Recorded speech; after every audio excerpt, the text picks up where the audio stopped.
Hi friends, welcome to my channel Lakshminarayana Vandaballi. నేను మీ లక్ష్మి. ఈ రెసిపీ మీరు ఎంతో ఈజీగా సులువుగా చేసుకోవచ్చు. మీరు చాలా ఇష్టంగా తింటారు. ఇంకా కావాలని అనిపించే రెసిపీ ఇది. ఎలా చేసుడో చూద్దామా? మరి లేట్ ఎందుకు, రండి. ముందుగా ఆలు ఉడకబెట్టుకొని వాటిని పక్కకు ఉంచాలి. ఒక బౌల్ తీసుకొని అందులో 1 కప్పు గోధుమ పిండి వేసుకొని, కొంచెం కొత్తిమీరాకు వేసుకొని, కొంచెం ఉప్పు వేసుకొని, రెడ్ మిర్చి నేను ముక్క దంచి ఉంచుకున్న 1 టేబుల్ స్పూన్ వేసుకోవాలి. అది వేసుకొని బాగా కలపాలి. ఇప్పుడు 1 టేబుల్ స్పూన్ నువ్వులు వేసుకోవాలి. వేసుకొని అవి కూడా బాగా కలపాలి. వేరే గిన్నె తీసుకొని అందులోకి 2 టేబుల్ స్పూన్ల మనం కలిపించుకున్న మిశ్రమాన్ని తీసుకోవాలి. అవి పక్కకు పెట్టేసుకోవాలి. ఇప్పుడు 1 కప్పు రవ్వ తీసుకోవాలి. అలాగే 1 టేబుల్ స్పూన్ నూనె తీసుకోవాలి. తీసుకొని బాగా కలపాలి. అంతా పట్టేలా కలపాలి. ఇప్పుడు కొన్ని వాటర్ పోస్తూ ముద్దలాగా కలుపుకోవాలి. చపాతీ పిండి కన్నా కాస్త సాఫ్ట్గా కలుపుకోవాలి. చూడండి, ఇలా కలుపుకోవాలి. ఇప్పుడు ఒక 5-10 నిమిషాలు మూత పెట్టి పక్కకి పెట్టేసుకోవాలి. ఇంకోవైపు మనం మిశ్రమం 2 టేబుల్ స్పూన్లు తీసుకున్నాం కదా కలిపిన పిండిని, అది ఇప్పుడు వాటర్ పోస్తూ కలపాలి.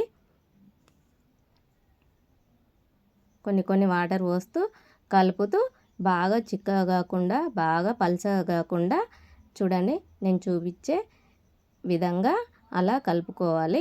అది పక్కకి పెట్టేసుకొని మనం ఉడికించుకున్న ఆలు ఉంది కదా, అది తొక్క తీసేసుకొని బాగా, నేనైతే చేతితోనే అంటున్నా, చేతితోని మెత్తగా పలుకులు లేకుండా కలపాలి. చూడండి సాఫ్ట్గా ఎంత మెత్తగా అయిందో ఆలు. 1 టేబుల్ స్పూన్ ఎర్రమిర్చి మనం ముక్క దంచుకుంది ఉంది కదా, అది వేసుకోవాలి. ధనియాలు కూడా ముక్క దంచుకొని 1 టేబుల్ స్పూన్ వేసుకోవాలి. అల్లం వెల్లుల్లి పేస్ట్ కూడా 1 టేబుల్ స్పూన్ వేసుకోవాలి. ఇప్పుడు 1/2 కప్పు క్యారెట్ వేసుకోవాలి. క్యారెట్ తురుము. ఆనియన్స్ చిన్నగా కట్ చేసుకొని 1/2 కప్పు వేసుకోవాలి. కొత్తిమీర 1/2 కప్పు వేసుకోవాలి. సరిపడా ఉప్పు వేసుకోవాలి. ఇప్పుడు 1/2 టీ స్పూన్ చాట్ మసాలా వేసుకోవాలి. కొద్దిగా పసుపు వేసుకోవాలి. ఆ మిశ్రమాన్ని బాగా కలిసేటట్టు కలుపుకోవాలి. వాటర్ అయితే పొయ్యొద్దు, అందులోనే కలిసిపోతుంది ముద్దగా. ఇలా కలిపి ఉంచుకోవాలి. ఇప్పుడు చిన్న లడ్డూల్లాగా చేసుకోవాలి. చూడండి, నేను చూపించిన ఈ సైజులో చేసుకోవాలి. కావాలనుకుంటే కొంచెం చిన్నగా అయినా చేసుకోవచ్చు, కొంచెం లావుగా అయినా చేసుకోవచ్చు. అలా అన్నీ లడ్డూలాగా చేసి ఒక ప్లేట్లోకి తీసుకోవాలి. ఇవి ఇప్పుడు పక్కకెట్టేసుకుందాం. మనం కలిపి ఉంచుకున్న పిండి ఉంది కదా, కొంచెం గట్టిగా అనిపిస్తే చేతికు నీళ్ళ పైన పెట్టుకొని బాగా కలపాలి. చూడండి ఆ విధంగా. ఇప్పుడు కడాయి పెట్టుకొని నూనె పోసుకోవాలి. నూనె పోసుకొని ఇప్పుడు నూనె వేడయ్యేంతలోపు ఇప్పుడు మనం కలిపి ఉంచుకున్న పిండి ఉంది కదా, అది మనం లడ్డూలాగా అలా మనం ఇప్పుడు మిశ్రమాన్ని ఎలా లడ్డూలాగా చేసుకున్నామో ఇది కూడా అలాగే చేసుకోవాలి. అదే సైజులో చేసుకొని చేతులతోని అలా మెదుపుతూ పూరీలాగా చేసుకోవాలి. కొంచెం మందంగా పూరీలాగా చేసుకోవాలి. చేసుకొని ఇప్పుడు మనం లడ్డూలాగా చేసుకున్న మిశ్రమాన్ని అందులో పెట్టి అది మొత్తం క్లోజ్ చేసేయాలి. బయటికి రాకుండా, మిశ్రమం బయటికి రాకుండా క్లోజ్ చేసేయాలి. ఇప్పుడు దాన్ని కొంచెం మందంగా చేసుకోవాలి. చూడండి, పల్చగా కాకుండా బాగా లావుగా కాకుండా చేతుల మిన్నే అలా చేసుకోవాలి. అన్నీ అలా చేసుకొని ఒక ప్లేట్లోకి తీసుకోవాలి.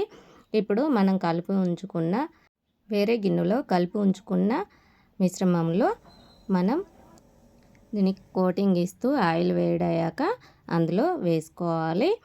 కానీ దాన్ని ఒక 20-30 సెకండ్లు దాన్ని గోలనివ్వాలి.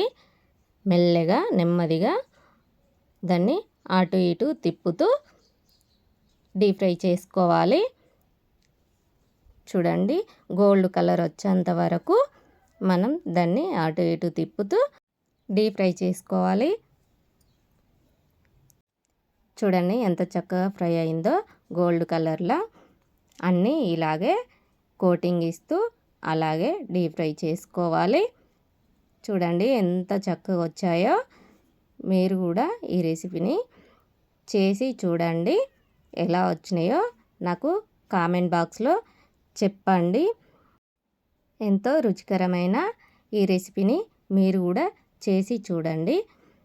మీకు ఈ వీడియో నచ్చినట్టయితే లైక్ చేయండి, షేర్ చేయండి, సబ్స్క్రైబ్ చేసుకోండి ఫ్రెండ్స్. కామెంట్ చేసుడు మాత్రం మర్చిపోకండి. మీ ఒక్క కామెంటు ఇంకో నలుగురికి షేర్ అవుతుంది.